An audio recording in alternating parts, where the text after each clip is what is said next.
Maybe, yeah. A little bit I would like to watch. It's so cute. Kittens. Look at the different colors and stuff. It's pretty. Oh yeah.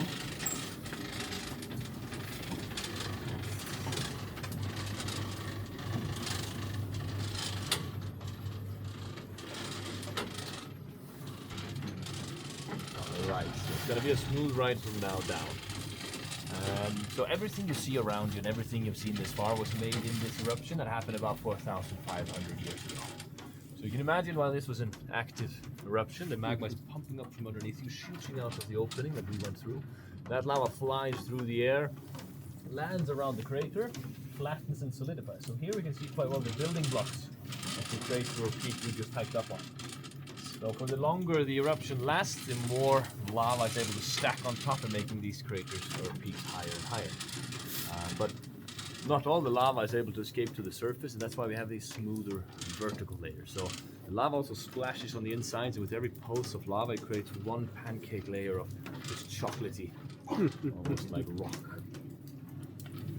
When the rock cools, it does contract a bit.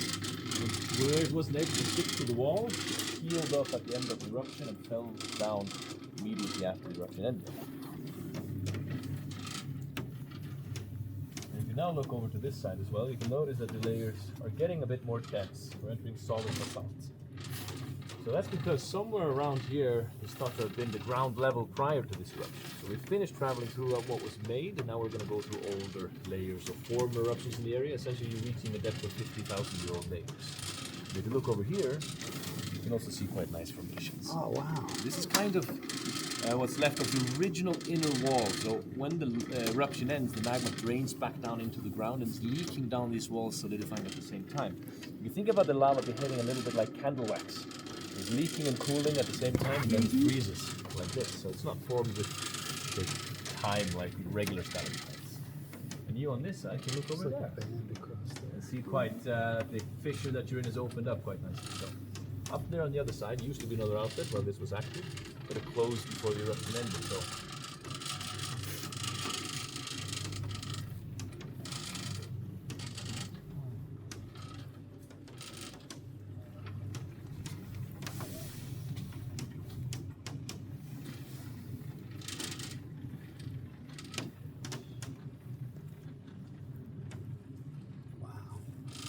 This is cool. It is So pretty the first cool. guy who did this, he's got his friends up there and he's on a rope down this spot. and no lights. Well, he had a headlight, but it wasn't very good. It was 1974 in Iceland. So yeah, and the shimmer of this the sunlight or the daylight goes down on this side here. So this will completely pitch black. Look at all the water that's kind of raining down. Yeah. Is it just, it's moisture from within the cave? No, this would be rain, melting snow. So it's the porous top layer stores water like a sponge. So Okay, the water okay. is making its way down. Yep. And it's ever So dripping. it could have rained a while ago and it's I mean, still the slowly longest, seeping out. I don't know exactly how long it takes, but the longest dry spell I personally experienced here was 6 weeks. Oh, yeah. Unheard of, because this is one of the rainiest places in Iceland. Yeah, yeah. It's still dripping the same amount.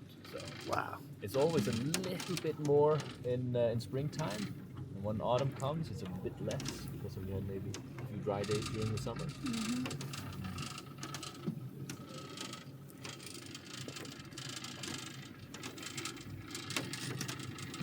Check out those people down over there.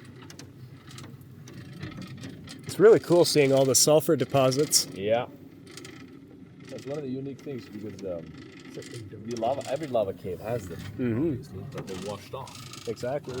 So here you still have it. And I was guiding here 4 or 5 years back.